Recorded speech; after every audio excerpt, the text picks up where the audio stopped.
Hello and welcome to the Reetin Entertainment Podcast, episode 412 for August 13th, 2023. Joining me this week, we have Connor, the Cyberpunk Monk, Besh. It's Cybermonk, Punk, Junk, Skunk, that guy. On a monk. And we have Andrew Roa McFain. It's the chunky boy. It's me. I'm the chunky boy. Is that going to be your new handle? Yeah, Andrew, I gotta chunky have boy. I gotta have something more marketable. So, I mean, I did just listen to a podcast about Fatty Arbuncle, so maybe it'll work for you. Chunky boy, relatable. Yeah, I am, of course, your host, Nathan Reetin Spruth. And before we begin talking about games, where can we find Cyberpunk Monk? You know, I was going to say Aroa website. I haven't been to that website in a while. Is that still up? I hope so. Assuming it is, you can go to Aroa website, where I would draw everyone's attention to Clinton's Core Classics, A Rise of the Rune Lords First Edition Actual Play Podcast. We're releasing our very last episode tomorrow. Oh, no. Then what's going to happen?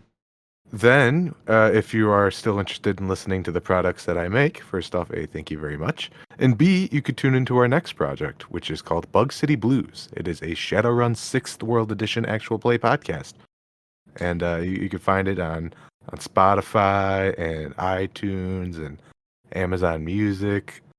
Boy, I've never had to send a podcast out for podcatchers before, but they all require subscriptions, or at least accounts.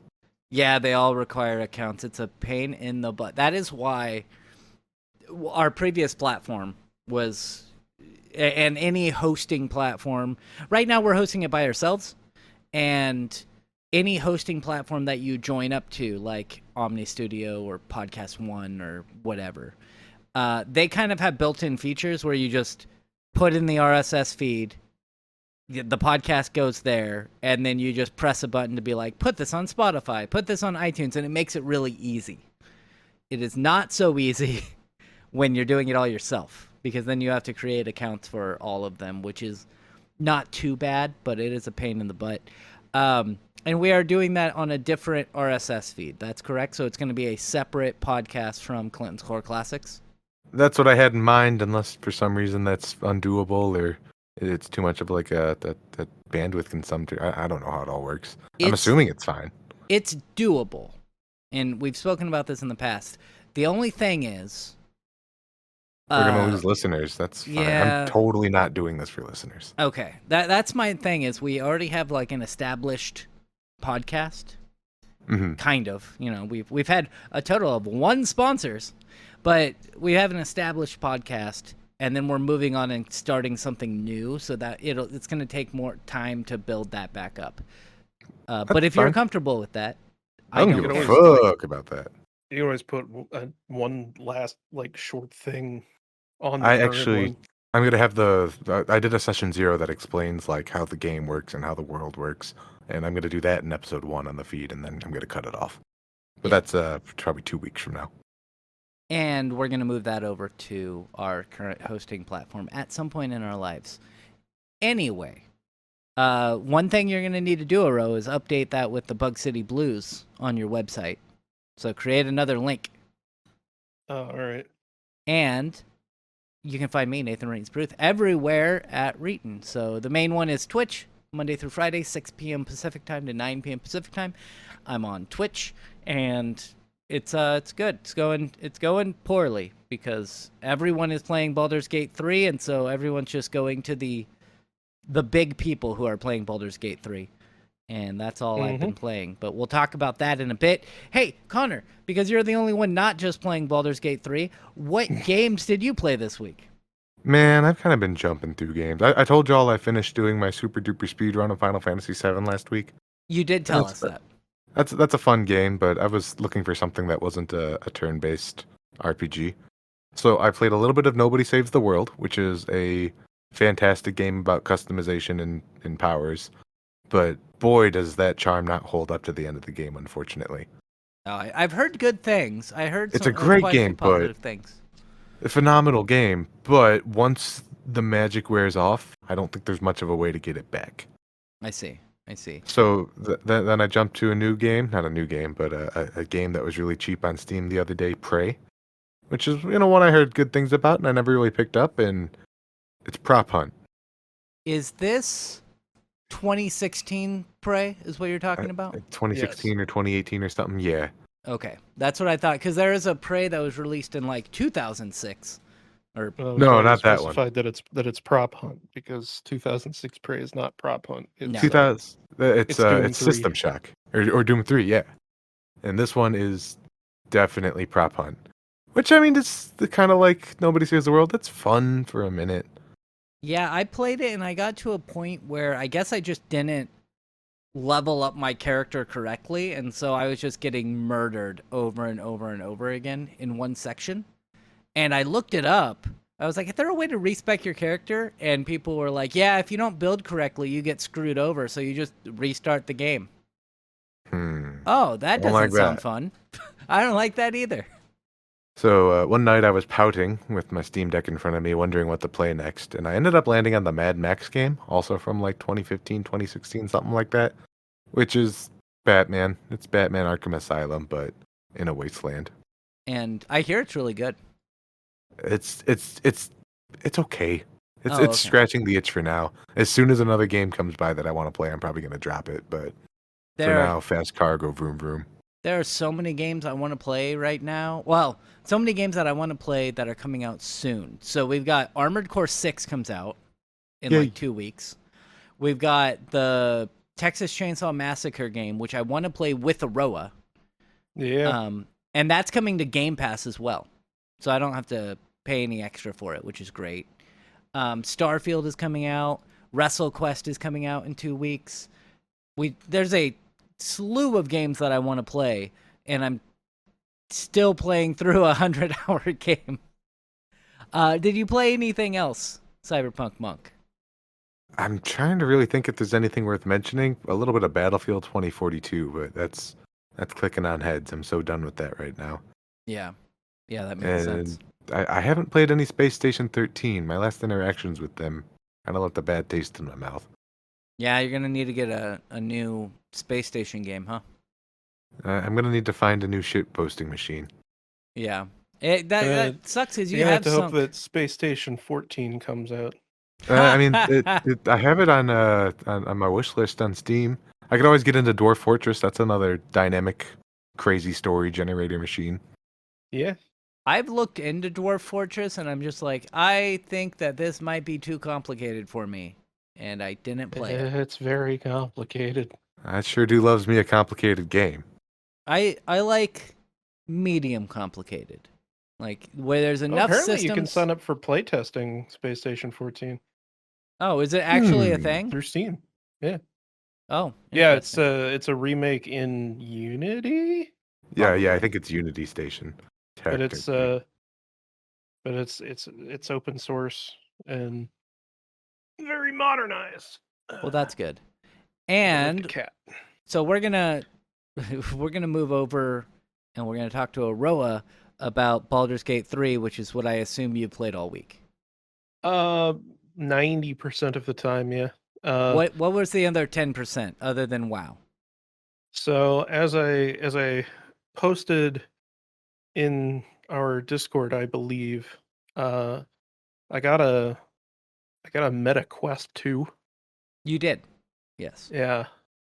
And man, I get why it's the most popular VR headset.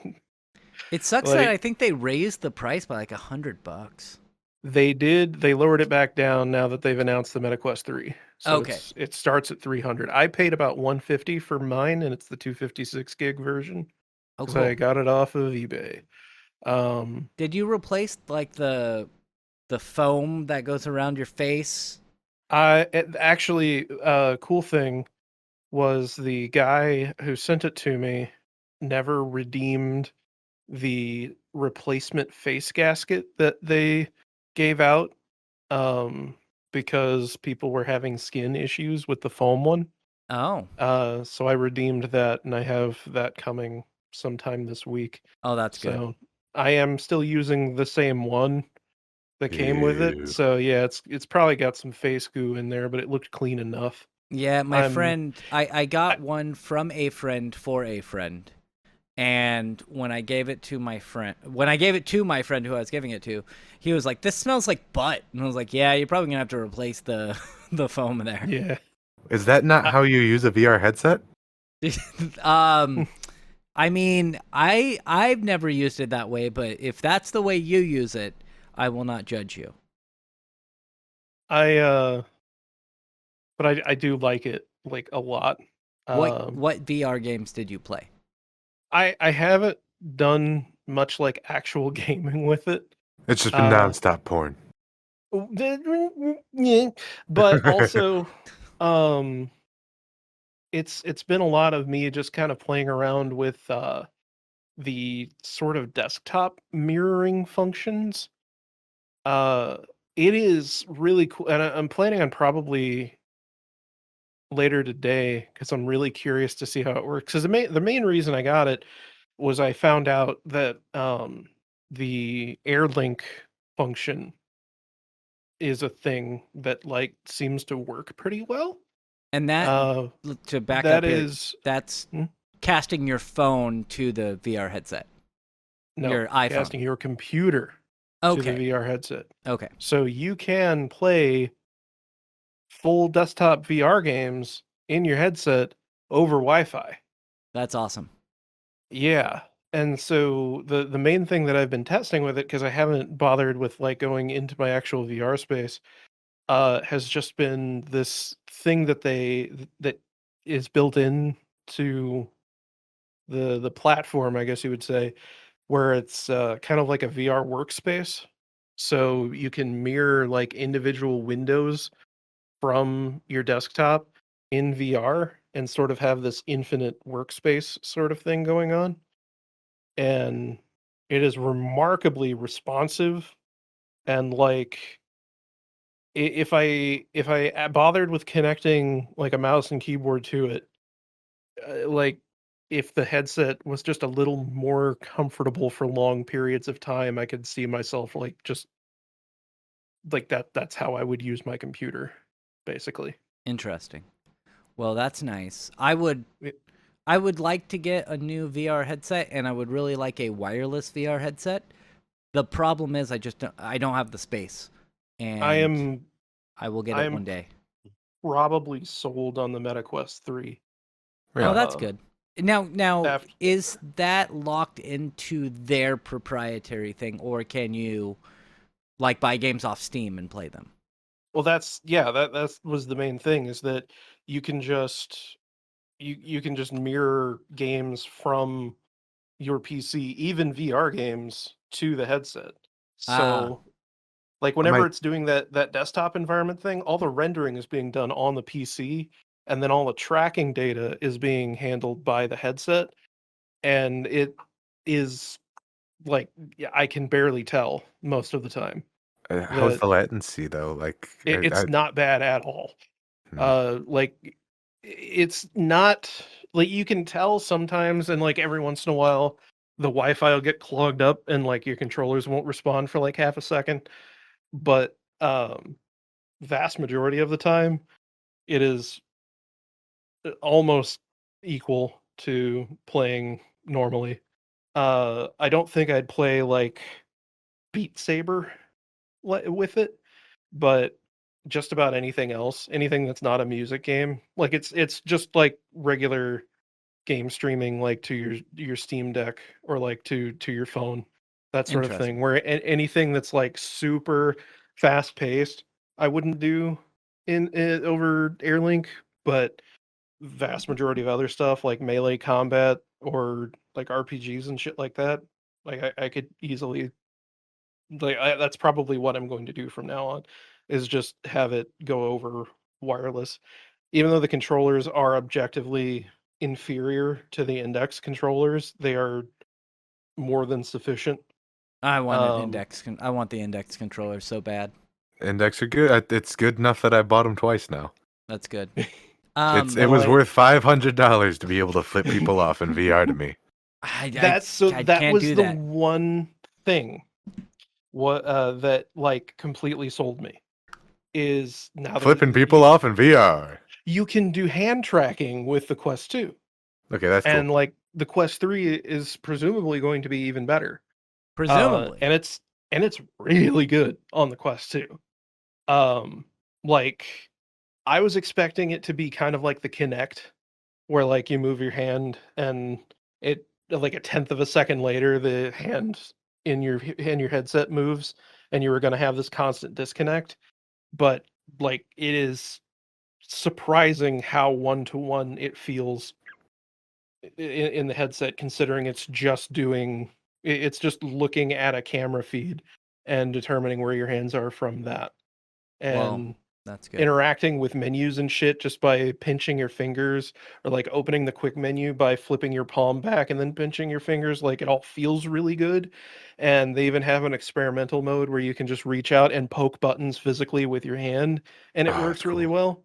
Yeah. So it's like if this is a linear improvement from the Quest 2 to the Quest 3, and considering the Quest 2 didn't even have hand tracking when it launched, like I could really see the Quest 3 like kind of being fucking insane. Like obviously I'm going to wait and see like what people actually have to say about it, but if it's as good of an experience as the Quest 2, just better, like I could definitely see myself getting that, especially for only $500.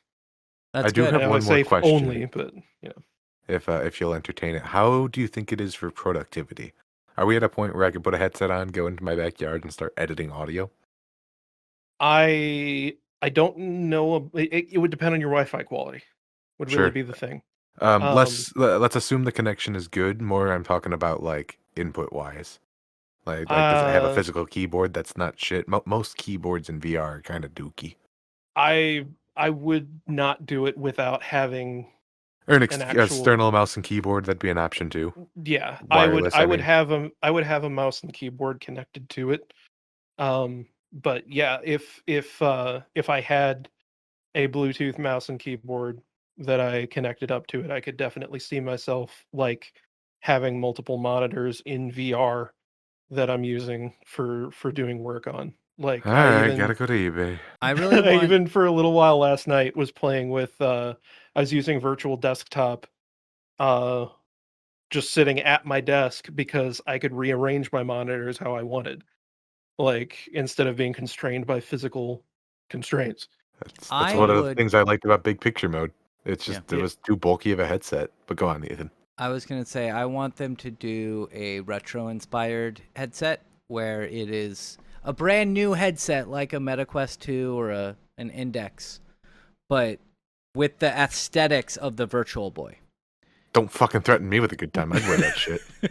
And I am thinking of Connor sitting outside in like his yard with a desk set up, wearing a wireless headset and a keyboard and mouse in front of him, just looking like a giant nerd. I would do that. 100%. Get some Like rays. But my final goal is to be able to play Blade and Sorcery in my backyard. That would be fun. That is what I've wanted to do for literally years, and I've never like bothered with getting like putting my fucking lighthouses on tripods and getting everything set up in my backyard. If I can just do this over a Wi-Fi connection, like Problem fuck it. solved. Yeah. I had a friend at Sony who had a garage, and he's like, my goal is to have in my garage um like a pulley system where the cord goes up and then I can just like pull down the headset and wear it and be able to move wherever I want in my garage. And I was That like, is that's really another cool. a really cool thing with the chaperone feature is you can also like draw your furniture within the chaperone thing. So instead of just having this arbitrary square that you can walk around in, you get an outline of like all the actual furniture that's nearby you so that you specifically don't run into it or kick it over. Well, that's good. But we are going to move on. I'm going to ask you about Baldur's Gate 3. Give me one or two things that you've done in Baldur's Gate 3 that at least made you laugh. I pushed a boss into a hole. See, I've done that before, but then I reloaded. The reason is you don't get to loot the boss if they're in a hole. I looked up the loot and it was nothing I cared about. Okay, that makes sense. So I've done that a few times. Like that is Yeah. I made a mistake, but do you have anything else that stood out to you? Nothing that I can say on here. Like just an entire story event was just Oh, I see. like, oh wow, okay. Yeah, there's a So lot of that. the fact that I am 40 hours into my gameplay and still in the first act is incredible to me. I'm in about halfway through I just got to level 7, Yeah, which I am means level 4. I just unlocked level 4 spells. Oh, it's going to be so much fun. Like literally here's something I did was yesterday, which was Saturday. I was like, you know what? I'm gonna go. My inventory's a little crazy right now, so I'm gonna go manage my inventory. And then I managed my inventory, and then I walked around, and then I stopped playing. I was like, all right, well, I should go get some. It's been 2.5 hours. Son of a bitch. Okay, so I did think of a couple things. One, there was an area I had the choice of trying to stealth through or, obviously fighting everything in the room. But I didn't want to kill anybody in the room. So you knocked everyone out. No. I left and found a bunch of boxes, brought all the boxes back, built a set of stairs with the boxes, and used the box stairs to skip the room entirely. Nice. That's fun. That was incredible. Shit. I immediately forgot what the other thing was. I'll tell you what I did, and we spoke about it. There was a boss who I chose the wrong path. By the by, apparently I read about it after I'd already chosen the path. There's 2 paths, and you have to do both of them at some point. But at the end of Act 1, you're told you can either go the mountain way and go through the mountain pass, or you can go to the Underdark. Not really spoiling too much, you just get that choice. And if you choose the Underdark, that's the harder path, and it makes, when you have to roll around and go do the mountain pass, it makes the mountain pass a lot easier, because you're basically going the hard route You're first. overleveled. So I went to the Underdark, and somebody was like, hey, I want you to bring this guy's head. And I was like, okay, he sounds like a bad guy. I'll chop off his head. It's fine. And I go, and he is a bad guy. He's got slaves and yada, yada, yada. So I end up killing him. You get into a cutscene, and you're like, okay, literally take this guy's head off. So I take his head off. But I was like, you know what? I need to find something in this area. Like, I need to find something down here. So I'm going to use Talk with Dead on this guy. Oh. And it's like, invalid target. And I was like, what? Oh, yeah. He doesn't have a head. Somebody with no head. Yeah. So I also cheesed a different optional fight. Oh. By blocking a very large enemy into a room using just like barrels and boxes and shit to just block the door so they couldn't get through it and attack me. So my guy, so I'm a bard, and for a level 3 spell slot, and Connor might know about this, I have Hypnotize. Oh, it helps out so much, because it hypnotizes everyone in a giant circle, and it makes it so that they can't move until that effect is gone.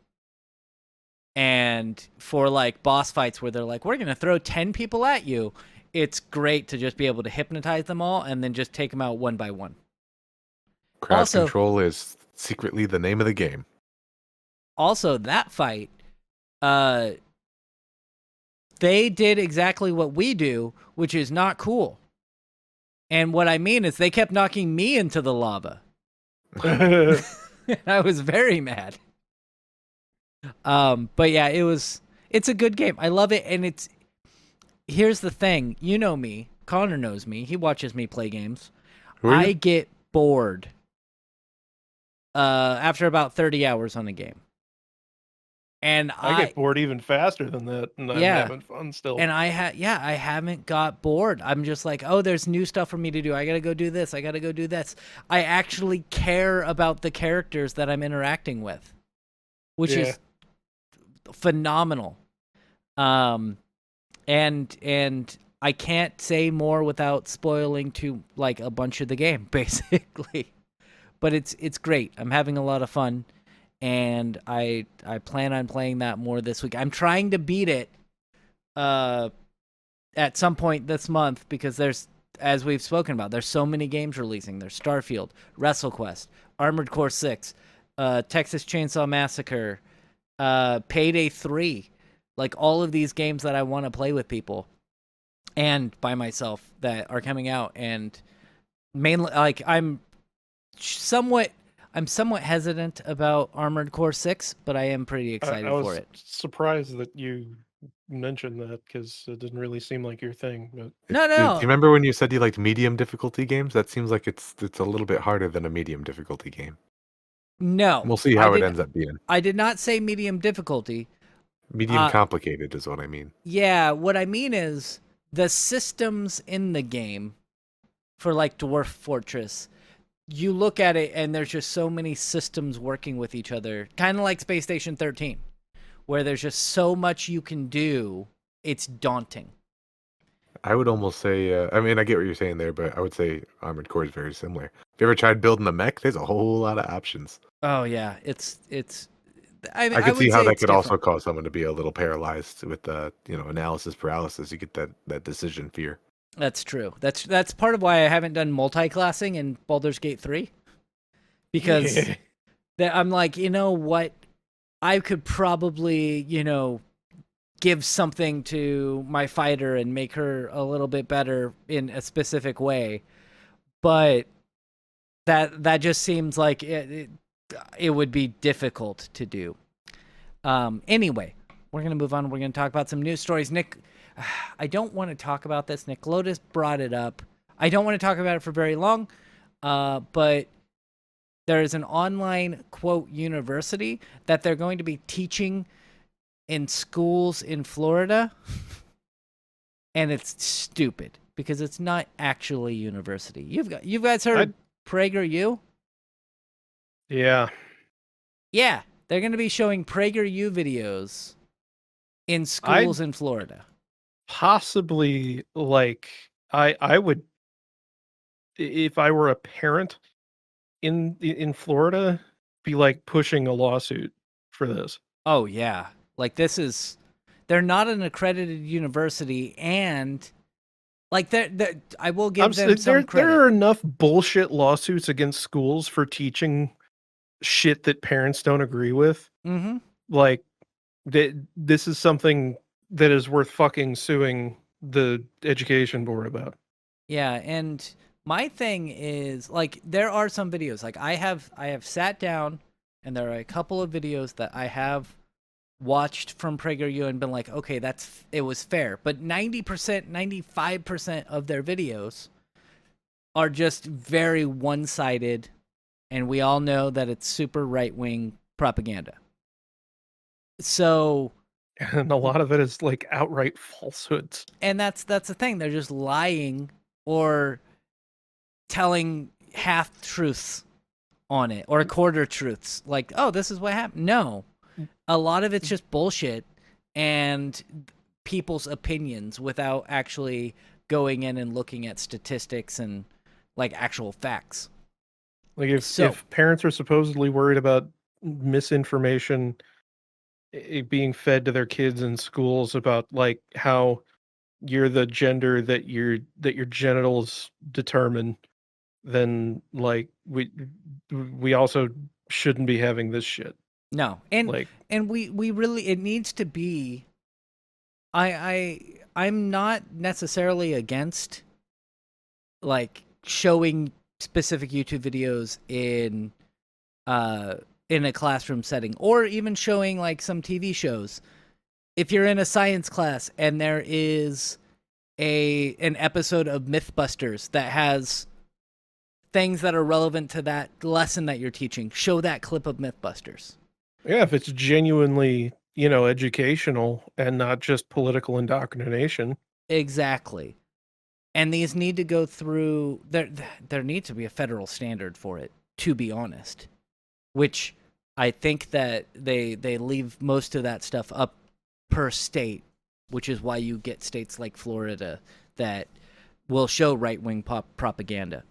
But we know, basically, that's our opinion Like, on it. if my kid fucking came home and was like, "In school today, we learned that black people's heads are shaped different because they're not as smart as white people," I'd be like, "Oh, so, I'm gonna go down to your school, and you're not going tomorrow, and I don't think any of your friends are going tomorrow either, Yeah, I because would. I'd be burning the school to the ground."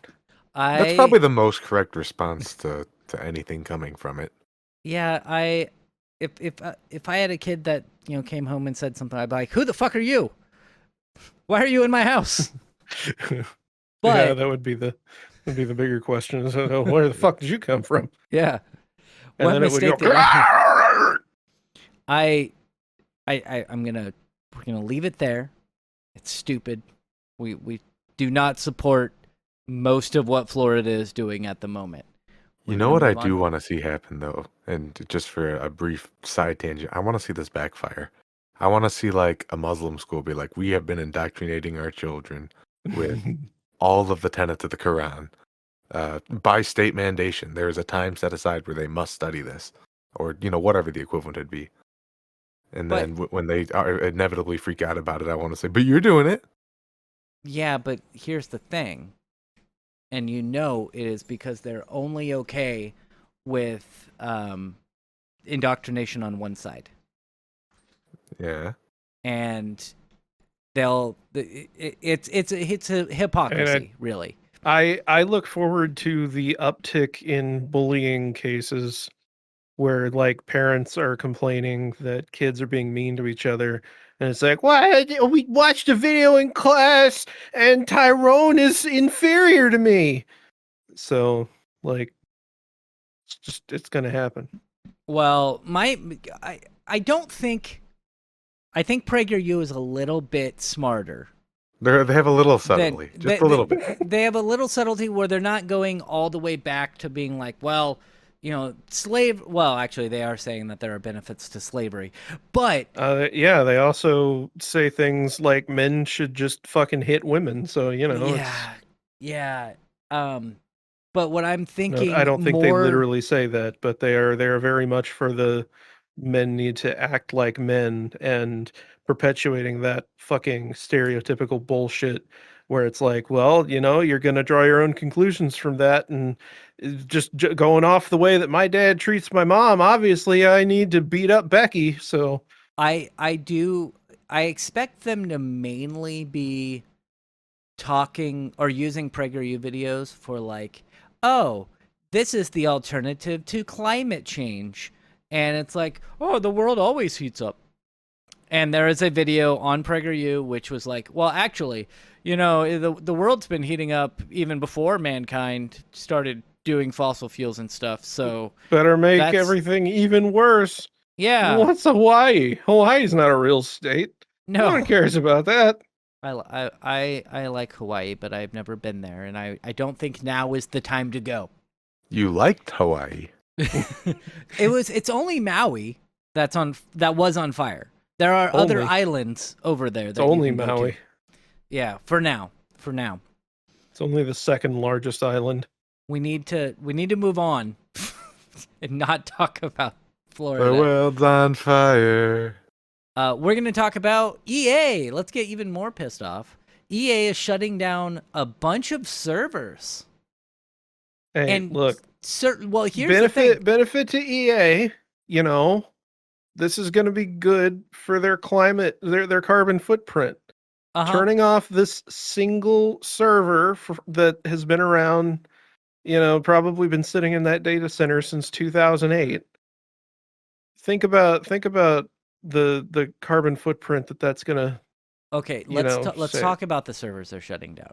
EA, so the Ubisoft, it's Ubisoft, EA, and there's a few others that we've spoken about that are just shutting down servers left and right. They're shutting down online support for Crysis 3, which was released in 2013. They're shutting down FIFA 18, 19, 20, and 21. A game that's been out for 2 years, they're shutting the servers down for. I think it's funny that that implies, one, that those are all running essentially the same server software, meaning that they probably did literally nothing between those. But also that implies no one is playing FIFA 21 anymore, which they probably aren't. Why would No, you? probably aren't. That's Yearly games are fucking stupid. Yeah, once you're done with that game, they want you to buy 22, and then once you're done with that, they want you to buy 23. They want you to buy every single year, and there are the fans who will buy that game series every single year. Well, I've got to buy FIFA. You're skipping the added part where you also need to get microtransactions to get all the cosmetic gear that you want to use in the game, and none of that doesn't transfer over to the new game. Don't forget about all the player cards, so you can play your dream team. Player cards. I never pump my gas. Just so you know. And so I go up to the gas station, and I hand the guy my card. He runs it, gives it back to me, starts pumping my gas. And he turns to his coworker and is talking about how much money he's spending in Madden. And he's like, yeah, so I bought this and I get like $40. So I paid an extra $20 for the deluxe, which means I get like $40 in Madden cash. And I'm just like, uh-huh. What went wrong? I don't know. I just thought that was I thought that was funny.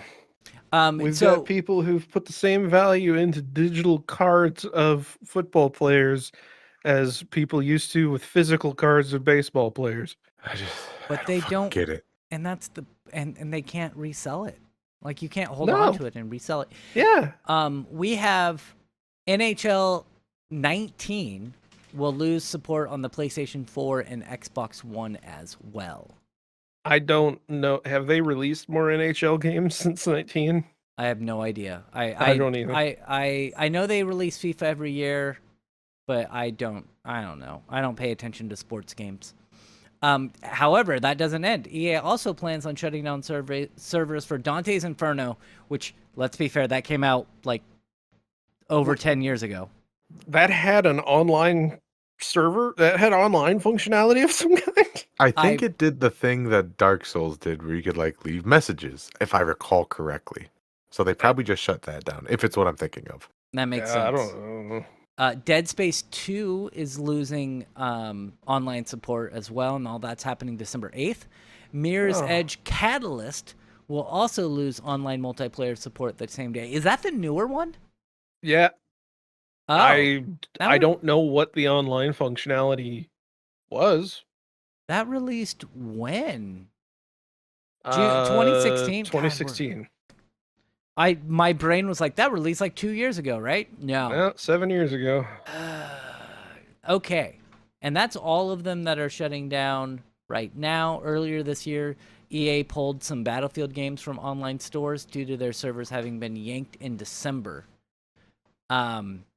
Yeah, so I cannot... I hate it. I don't support it. They need... we've spoken about it before, where I think that if they're going to be taking on servers for these games, they should make that stuff open source so that people can host their own servers. So, it looks like with the Mirror's Edge thing, that it was something that EA just kind of forced them to throw in, which makes a lot of sense. It's just Yeah. like dumb asynchronous shit along with the Mario Odyssey multiplayer mode where you place a marker somewhere and then other players can see that marker and try to get to it. What Like just as engaging a challenge. content. Yeah. Again, I think that it, like, especially with something like Crisis 3.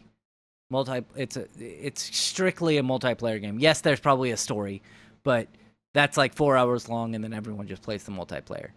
At least make I don't know, something like the Crisis games were all kind of like single player first, in Well, my yeah. mind at least. Oh, really? I thought they were all Yeah. well, Crisis 1, but then once they moved into Crisis 2 and 3, I think it leaned a lot into the multiplayer aspect. They might have tried.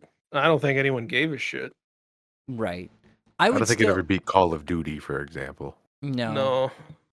But I still think that they should allow people to host their own servers if Oh, I agree. if you're Absolutely. going to be shutting them down like this. It's Even bullshit. if you don't like open source your server software, like at least fucking put the dedicated server out there somewhere. somewhere, something. Let us be in control of it. That way we can continue playing these games that I like. It's less egregious on something like this where it's FIFA, it's Crisis, where you don't necessarily you're not necessarily buying it for the multiplayer. I guarantee you that at least part of the reason why they don't do that is because they're afraid that people reverse engineer the server software, especially in the case of FIFA. Oh, definitely. And like on some level, okay, fair enough. Whenever it's an ongoing franchise where like that could pose a problem, I guess I get that. But they ain't releasing another Dante's Inferno game. And even if No. they do, it's not going to be running the 13-year-old server software. How did it take them that long to turn that off? When did Dante's Inferno release? 2010. Okay, that's what I thought. Man. I thought it was like 13 years ago. Okay. Dang. So, we're going to move on to our next story. There's something we didn't talk about because I saw the story and I was like, okay, whatever. And I didn't read anything about it. So I didn't want to talk about it because I didn't know anything about it. And it's a good thing. But wait, before you go too far. I did not know this. Dante's Inferno had DLC that added a Oh. level editor along with co-op gameplay. What? What? Yeah. I like How the does level the editor. level editor work? The co-op's great. I have no idea. I'm just looking at the Wikipedia article. Trials of St. Lucia, released April 29th, 2010, features co-op gameplay and a game editor. Players are able to share their created maps and levels with others. That's actually pretty awesome. Yeah, That's pretty great. it's weird. Anyway, go on. Unfortunate that they're losing it. However, yes. So next story is there was a story that launched a week or two ago. I didn't cover it because and nobody else here decided to cover it because I think we were all kind of like, who cares? We'll see where this leads. And also I just didn't know anything about it. I didn't read enough about it. I didn't want to put it out there and say, hey, this is going to be transformative, which is great because apparently it was all fraud. And that You don't want to put your reputation on the line. Yeah. We're a real news outlet here. More real than a lot of these other places who did cover this story and now have egg on their face, where apparently there was a levitating superconductor. Yeah, this is the LK99 story that just about everyone already knows about. Mm-hmm. Well, everyone in tech stuff. You have to remember, we do have people that listen to this that aren't super techie. Okay, for those who aren't super techie, I will give the super basic boiled down version.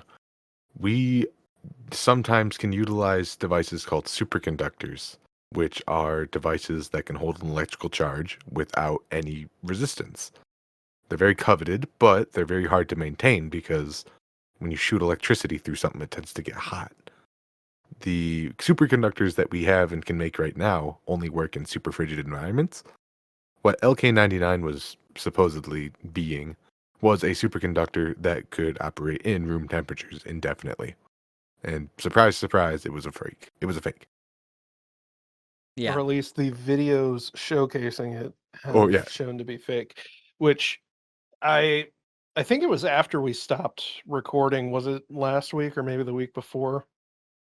Where I mentioned it because there were these 2 or 3 videos that came out, and then I read that all of them were from China, Yeah. and Mm. I was like, "Okay, well, that immediately hurts the credibility." And I like, yeah, I know that that sounds really bad, but it's just that, like, whenever your country is entirely run by a very shifty government, and like they have their fingers in every little thing that happens within the entire borders of that country, like you just can't trust that shit. And like a lot of fake shit shows up and comes out of China, and this was one of those things, sadly. It says here at the very end, it says the video poster ultimately claimed that the experience of being part of the noise had changed him and that he'd be more cautious with his actions and words in the future. Uh-huh. Or Hmm. you could just not make fake videos. This actually very much reminds me. Um, there was a video I watched, well, listened to more, pretty recently, of I think he was Korean, maybe, genetic scientist, geneticist, uh, who had claimed he'd successfully cloned humans, Uh-huh. and turned out that he was actually running like a multi-year, like over a decade long scheme that ended up coming into like he was borderline human trafficking because he was trying to do it, it just wasn't working, but he needed funding, so he lied about it. And like to save money on doing the continued testing, he was like essentially buying eggs from women, which is illegal in most of the world. Is uh it? yeah, you What if you can't steal the eggs? uh I'm pretty sure that's worse. You Oh, see how okay. that's worse, right? there was him and another guy uh who did a very similar thing. Like it's weird how the various areas of science end up bringing about people who will just straight up lie to the entire fucking world for a long ass time, and like then they get caught eventually because it's like, well, at some point you got to put up or shut up, and they run out of ways to sidestep it, and it doesn't work out because there was some other American guy, I want to say, like worked for Bell Labs at one point, and essentially pulled the same thing where he was like, "Oh yeah, you just mix these very basic chemicals together, and whoop, we got a borderline superconductor at room temperature. Wow, isn't that crazy?" Give me And then money. yeah, and Yeah. then like other scientists were like, "See, that's cool, but how are you doing this? Because this doesn't make any fucking sense. And like I'm trying to do it, and it ain't working." And he's like, "Oh well, you gotta you oh I got diarrhea." Woo! Like, You need to mix a little bit of cocaine in there. That's all you need to do. Just the secret element. In the Uh, mix? No, in you. yeah. And then it works. It was fraud, unfortunately, and we're gonna move on because I don't Womp know womp. much more to talk about that. But what we It'd are be gonna cool talk if it about, was a thing, but it's not a thing. it's not a thing. But you know what is a thing? AI generated art that they use in Dungeons and Womp. Dragons source books. Yeah. I'm kind of glad we're talking about this because I think I have a controversial opinion about it. You love it. That being said, and I wouldn't go that far. Well, let's talk about the article. We'll get into it. Okay, who I think you brought this up, so please continue. No, I think was it you or was it me? It I, wasn't me. it wasn't Yeah, me. it was me. So Okay. it was me. So essentially there was this art book, uh or like D&D book. There was artwork in it. Um I don't know how people ended up calling him out, saying that some of the illustrations in the book were AI art, but some people were saying, "Hey, seems like AI," and he was like, "Okay, yeah, it was a little bit," and essentially what he did was he did what the article calls sketches, what I would call pretty impressive looking artwork in its own right, and then used AI to sort of I'm assuming he did like in painting shit to refine the artwork and make it look better than he could on his own, or maybe, or at least in his own opinion. Or Uh and this is what I think. Perhaps he did his own sketches and then was like he could have made he got it 90% of the way there. And then was like it would take me a long time to just make it look better. I can put it in this AI generator and it will make it that 100% quicker than I could make it to that 100%. I'm pretty sure that is the case. I could be incorrect, so but speculation. I believe it was that he had the fronts of the sketches and then things like the background details. He was just like, generate me a cave with tall, imposing figures standing in front of him. And people were like, that shadow's got 6 fingers. Sorry, I Yeah, didn't mean to yell in my mic. that's okay. It's going to sound great on Spotify. But yeah, that's probably what it was, where he's just like, okay, let's do the rest of it. Because I don't have Which the just something you time could do in Photoshop now. You could highlight it and be like, hey, generate a spoopy cave with tall, imposing figures in front of it, and it'll just do it. What the is your controversial opinion on this, Connor? It's fucking fine. I That's the opinion. I get the outrage, but also I get both sides of it. And the only reason I see the part where it's like, well, it's not. I can see why people would get upset.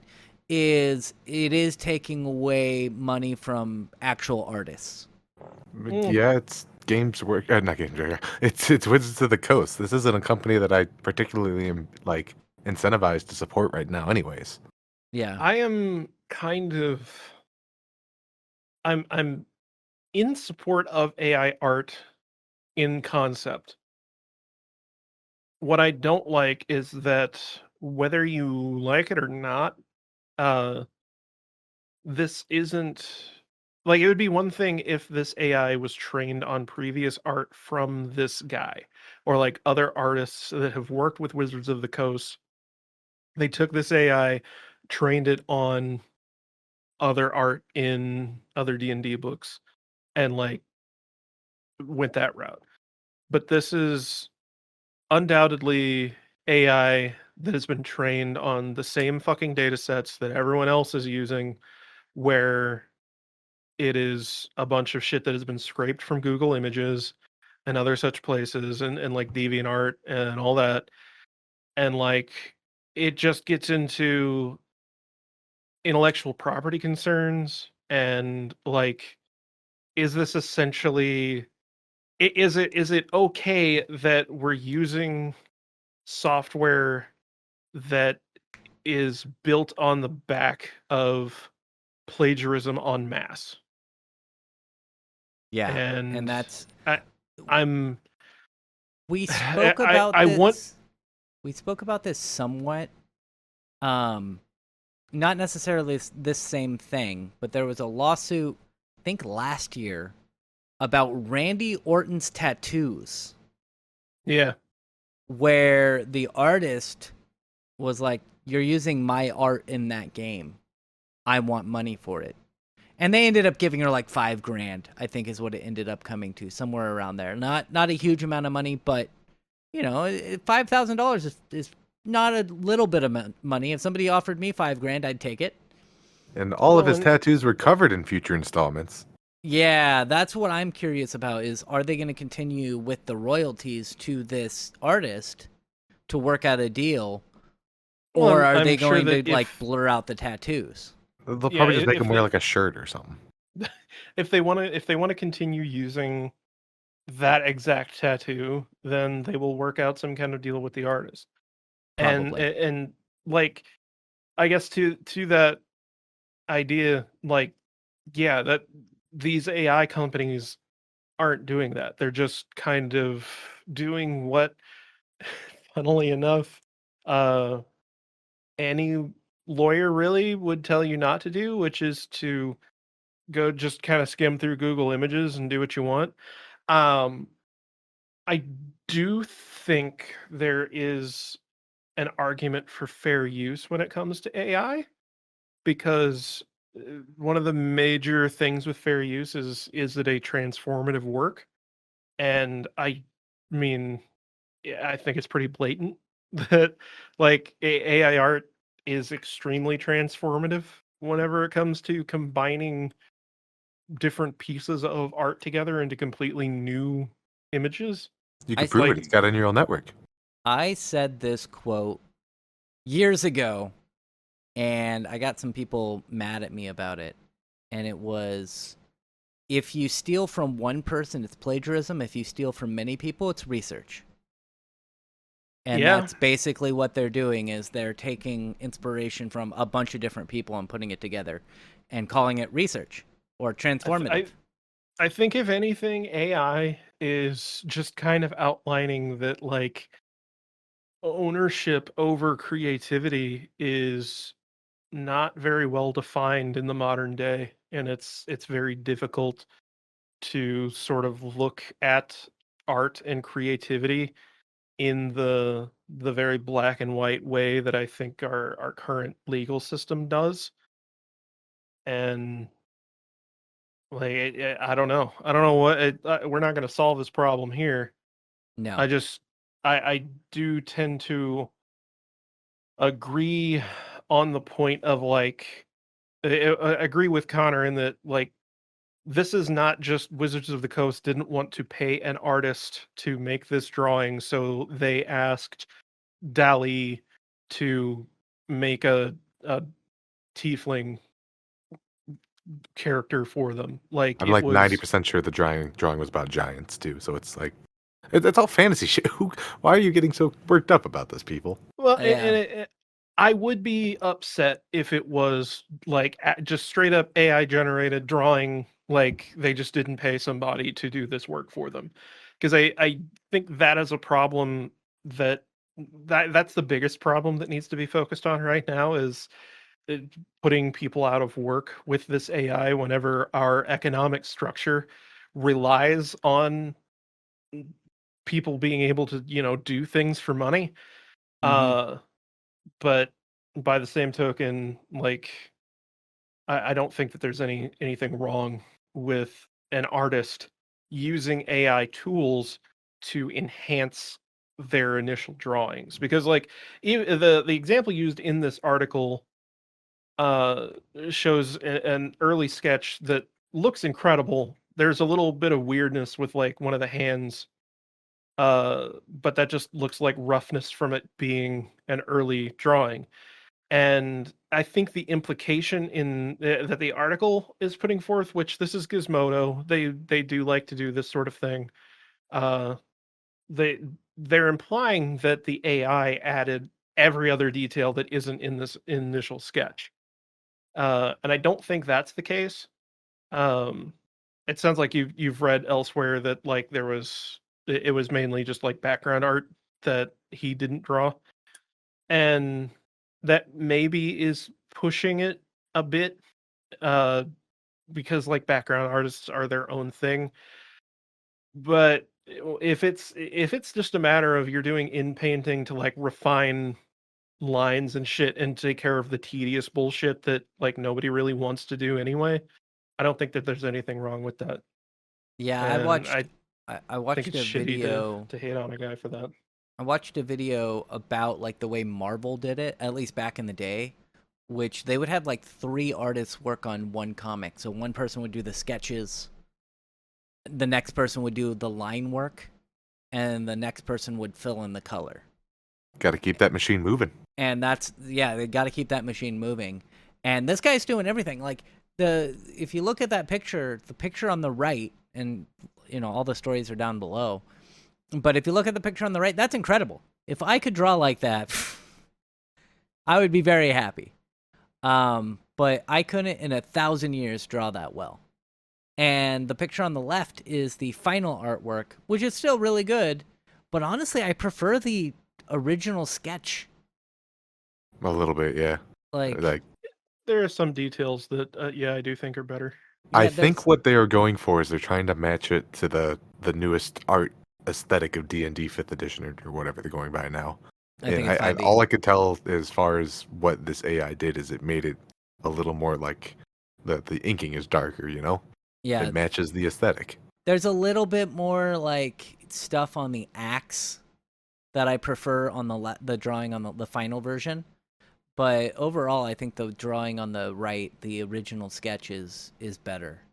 Anyway, we're gonna move on and talk about the last story, which is a downfall. It's a new bug that affects years of Intel CPUs and can leak encryption keys and more. Was it you again, Ro, that brought this up? It was me again.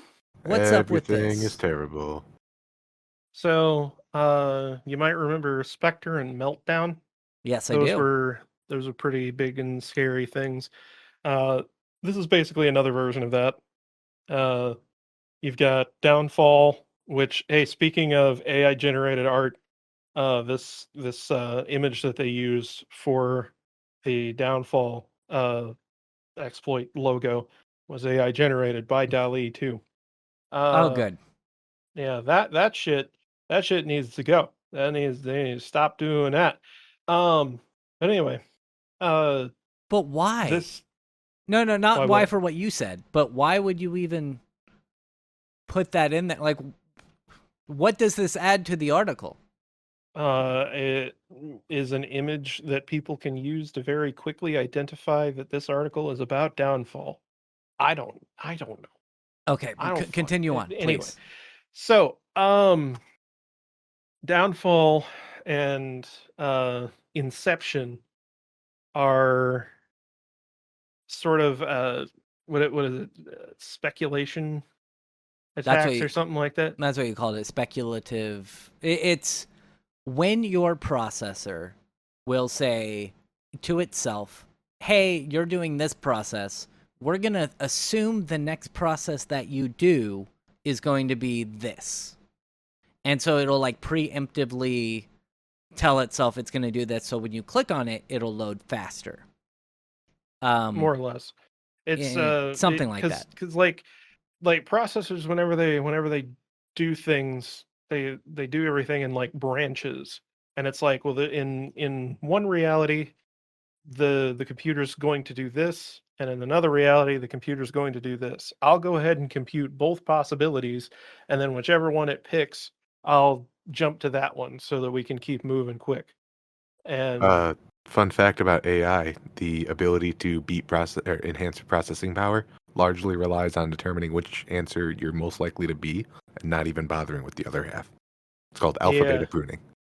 and that probably means that these sorts of exploits are only going to keep on coming.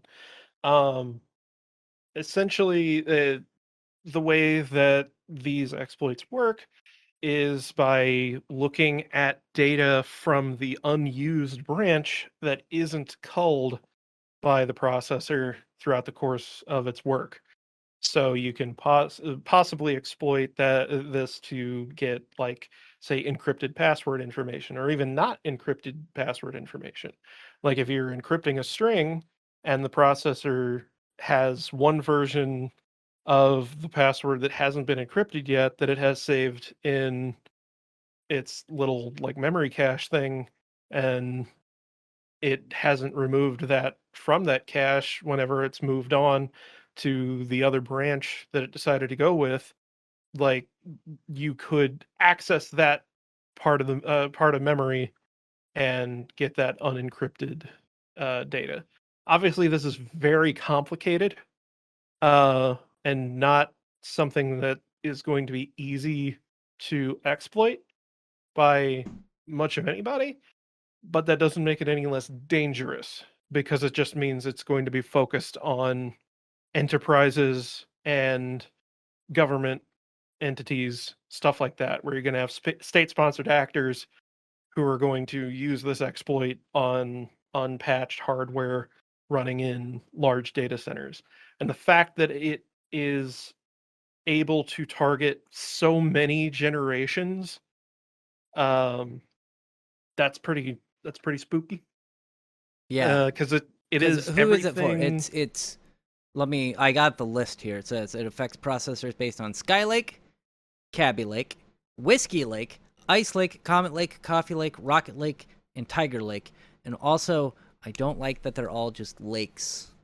Well, it's because I know, they're I know, all based on each other. You know I know. that. It's I the architecture. Yeah.